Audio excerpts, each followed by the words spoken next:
Hi, I'm Jay Allen Sanford from the San Diego Reader. Thanks for joining me as we talk about another episode of the 1950s science fiction TV anthology Tales of Tomorrow. I've written about the shows like this for magazines like Cult Movies and Starlog and FilmFax, and the Reader published an in-depth history of this story I wrote a few years back. So, this episode of Tales of Tomorrow was broadcast live as it was performed on an ABC Network soundstage on June 27th, 1952 at 9:30 p.m. Eastern. And the theme's kind of show in this episode kicks off on sort of a sparsely painted Martian backdrop where from time to time you can kind of see the studio lighting rigs at the corner of the sets there, particularly up there on the upper left corner. We just got a little glimpse of the lighting rig.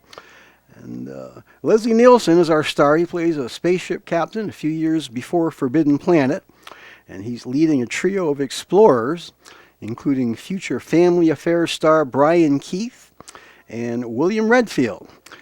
They work for a private mining company, and they're here on Mars seeking minerals that they're going to harvest for the company, a private firm that I guess kind of not unlike the contemporary films like the Alien franchise, where they're not working for the government, but working for a private company. And they discover over the course of the beginning of the episode, they realize they're sitting on a potential gold mine, or really rather a uranium mine. And but it starts here as a party.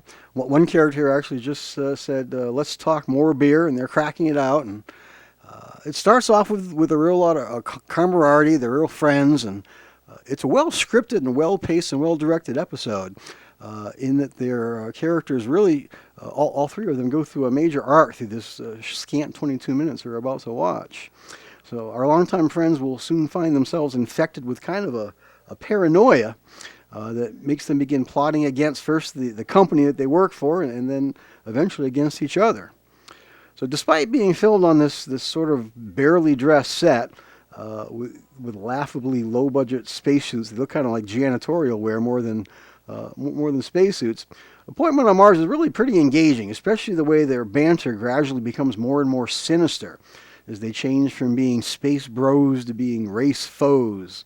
And you'll see, even with the sound turned down by the engineers, that even the body language and the lighting changes to reflect the shift in mood and the attitude shifts of the characters. All three actors are really giving journeyman performances, and makes it clear how much why they all enjoy such successful careers, in fact. So I'm going to tell you a little bit about this fellow standing up, William Redfield.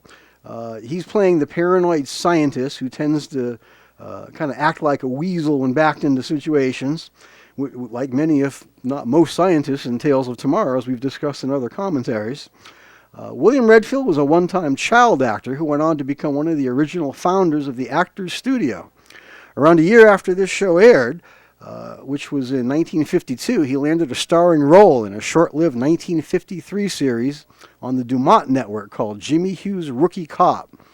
And then in 1954, he starred in a one-season series that was called The Marriage. It was really the first live network series that was broadcast weekly in color, apparently. He was also a writer. As a writer, he co-created the Mr. Peepers series in 1952.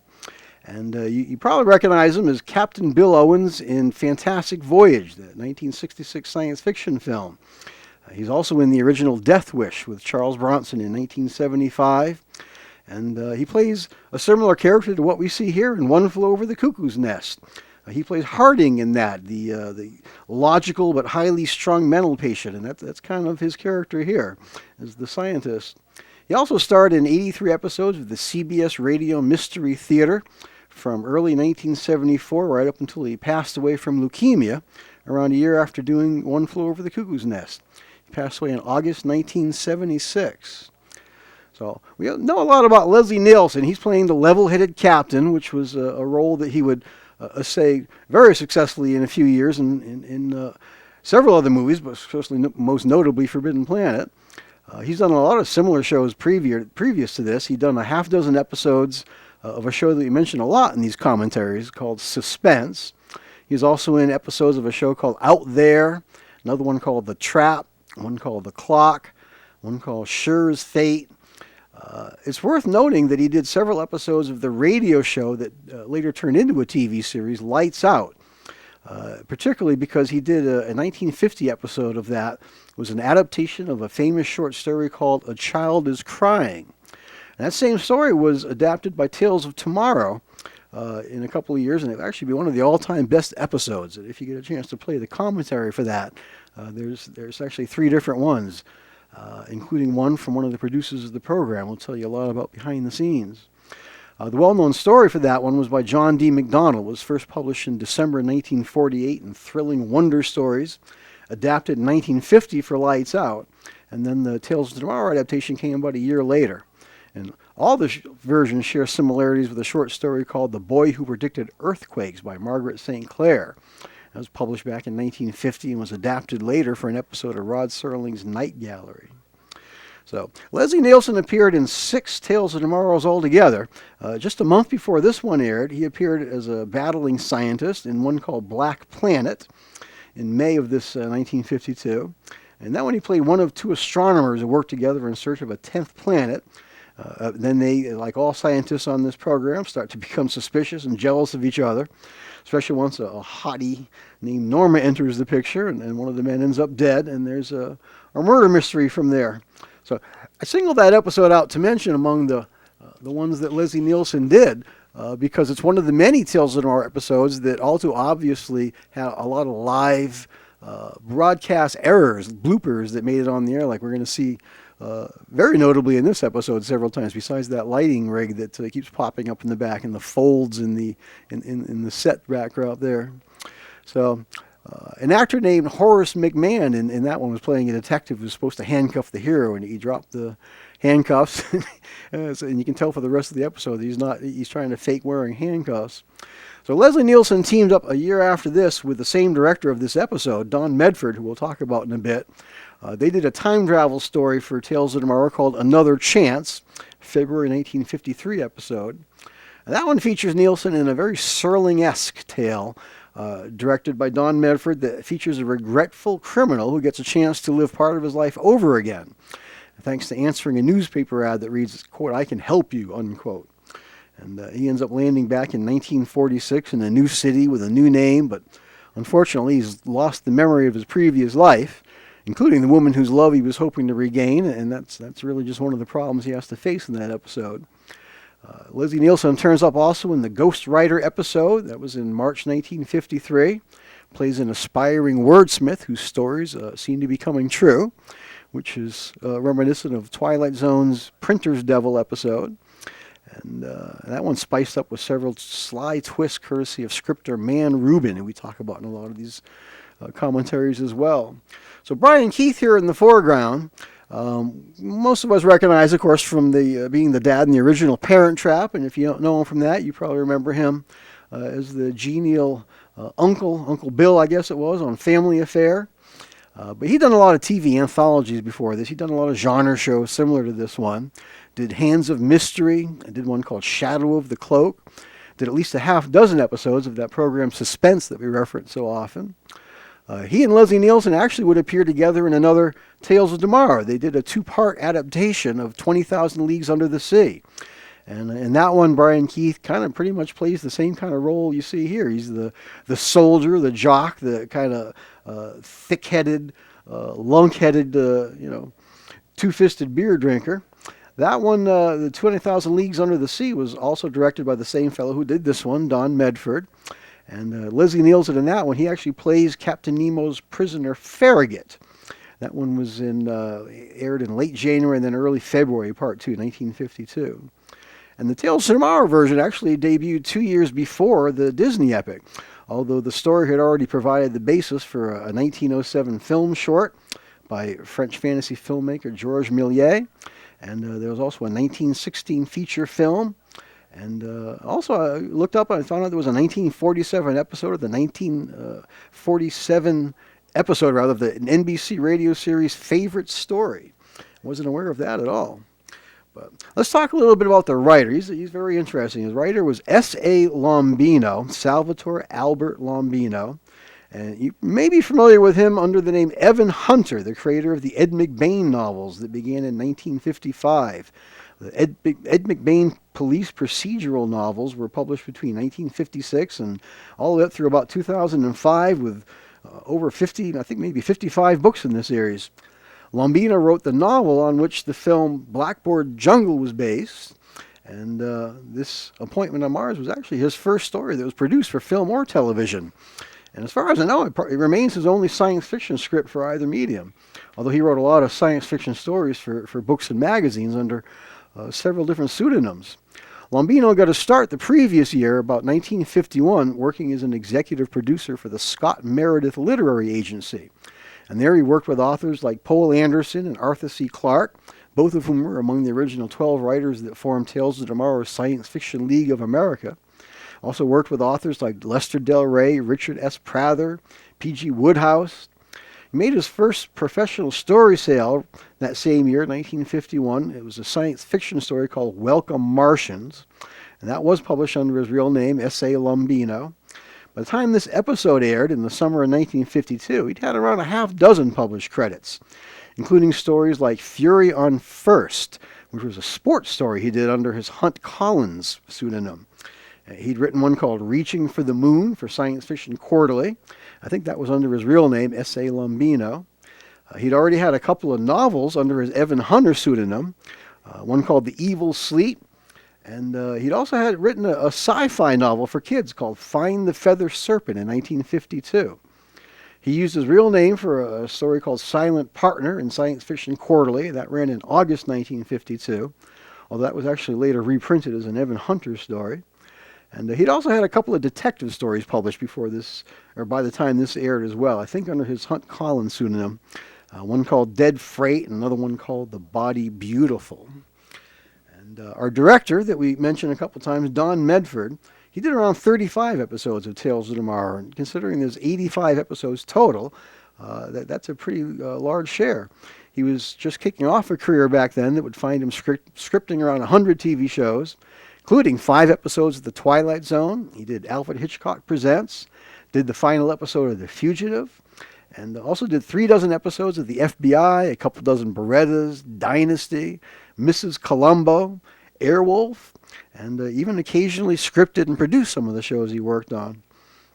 His Twilight Zones are the ones that would probably most remind you of his Tales for Tomorrow work. He directed A Passage for Trumpet with Jack Klugman. That was he did the Genie episode, Man in a Bottle. He did The Mirror with Peter Falk. Did Death's Head Revisited with the concentration camp. And he did one of the hour-long episodes, Death Ship, from 1963. And some of his films include, there's a full-length version of the Man from U.N.C.L.E. series called To Trap a Spy. He directed that. And he did the third entry in Sidney Poitier's Mr. Tibbs trilogy, The Organization. When I interviewed producer Man Rubin, he singled out Don Medford as one of the most welcoming directors, and I'll read you a quote from that. He said, quote, "He was very good, he was always very visual, and he would plan out the concepts to move the cameras. I always felt very secure with him, and he knew exactly what to do with the scripts. There were other directors that didn't really want you around," unquote. Don Medford actually lived to be the age of 95. He passed away in early 2013. And Don Medford did some really good episodes that we talk about in other commentaries. He did one of the best of the desert island horror shows, The Dune Roller. Did a really good jungle-based episode that was written by Frank DeFelitta, who later became known for Audrey Rose, and that was called The Fatal Flower. Did a real good one called The World of Water, about a scientist who gets so upset over losing his girlfriend that he creates a universal solvent that transforms all matter it comes into contact with into water, which pretty much sets off the end of the world. And Don Medford also did The Invader, which is another one that doesn't portray scientists very flatteringly, as well as Youth on Tap, which is pretty much what the title describes, a scientist that goes around sucking youth out of people in order to live longer himself. You can find out a lot more about Don Medford and how he made the transition from live TV broadcast to videotape by looking up a master thesis that's online that was written by his son, Jeffrey Wright. He actually later teamed up with Mel Goldberg, Don Medford again, worked together on an Untouchables-style TV show in 1953 called Treasury Men of Action. And they got together for an episode called The Case of the Old and the Frightened. And Mel Goldberg and Don Medford teamed up yet again for a 1955 episode of General Electric Theater hosted by Ronald Reagan. And that one, Mel Goldberg adapted The Return of Gentleman Jim for an episode starring George Montgomery. So we can see here in the episode that they're getting more and more suspicious of each other. And for some reason or other, well, the captain wants to take away their guns, and you'll note that they're using just regular pistols here in outer space. They don't have ray guns or anything like that. I'm not sure if that's a nod towards realism or just laziness there. But he's trying to get them to leave their guns with him because they've already accused each other of whispering in each other's ear and just doing creepy things. And of course, Leslie Nielsen is still being the level-headed guy. Very well scripted, though, and kind of just watching the body language here, too. You can kind of tell exactly what's happening, even with the sound turned down. And I'm going to tell you a little bit about the program background. We rarely ever get to talk about the actual origin of the series. It was originally planned to be called Tomorrow is Yours, and it can be traced back to an idea by science fiction author Theodore Sturgeon. He provided the story for the very first episode, and he teamed up with TV producer Mort Abrahams. Abrahams would later go on to do shows like Route 66, The Man from U.N.C.L.E., and probably be best known for doing movies like Goodbye Mr. Chips, Dr. Dolittle, and he did the first two films in the Planet of the Apes franchise. And producer Mort Abrahams got his start in TV producing Tom Corbett's Space Cadet in 1950, and he later go on to work on shows like Route 66, The Man from U.N.C.L.E., among the writers for the show, I'd like to mention a few of those because, I mean, we had 12 authors that started off as the Science Fiction League of America. It was really just a coalition that agreed to pool their stories together for the series. And they included Arthur C. Clarke, C.M. Kornbluth, Stanley Gene Weinbaum, Frederick Brown, and there were also some adaptations of classic stories by the likes of H.G. Wells. I mentioned that Jules Verne adaptation, 20,000 Leagues Under the Sea. They adapted an Oscar Wilde story. They did The Picture of Dorian Gray. And we have a lot of commentaries on the episode that they adapted of Mary Shelley's Frankenstein, starring Lon Chaney Jr. Among the other writers whose work was up for grabs was Robert Heinlein, Frederick Pohl, Philip Wiley, Henry Kuttner, John Campbell, Ray Bradbury, and A.E. Van Vogt. I mean, it was a stellar lineup. So the soundtracks for this series were mostly cobbled together from the network library, usually stock music and sometimes accompanied by organ music that was kind of a holdover from the old soap opera days, the old radio show days, a little histrionic and a little overdramatic at times. According to co-creator Mort Abrams, though, one of the guys who selected the music and spun the records was Jerry Goldsmith, who was then 21 years old. And he took a job with CBS, and he later scored for genre features like Planet of the Apes, Logan's Run, Alien, Total Recall, The Omen, as well as several films in the Star Trek franchise. And as we get near the ending here, you see Redfield's getting paranoid, firing off his gun. The twist ending that they're putting forth here is that these native Martians have got inside the astronauts' heads and is turning them against each other, making them paranoid. First against the company, then each other. And, of course, that's reminiscent of stories like there's one in Ray Bradbury's Martian Chronicles. It's also like the end of the monsters who do on Maple Street from Twilight Zone. Or even that two-headed alien in Mr. Dingle the Strong from Twilight Zone. That's also just messing with humans and putting ideas in their heads and doing things to them and seeing how they react is just sort of testing us, using us as guinea pigs. So the meddling here, of course, isn't to that comic effect. They've made them so paranoid that one of them has now shot the other one. And Captain is trying to say, well, of course, he came after me. It was self-defense. But Brian Keith here is convinced that no, it was planned all along. And this guy wants all the uranium money for himself. And so the aliens have definitely succeeded in doing what they set out to do and making them paranoid against each other.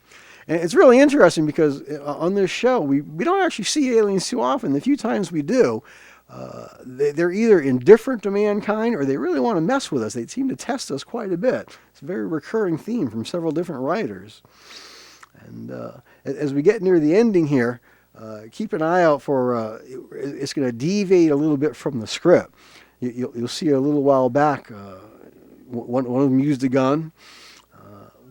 If you haven't been keeping close eye on what happened to that gun, unfortunately, neither have these guys. The end of the script requires them to end this episode with a gunfight. And this was broadcast live as it was performed, so things had to be timed exactly so that you ended right on the commercial breaks. In the case of Tales of Tomorrow, there was always one in the middle.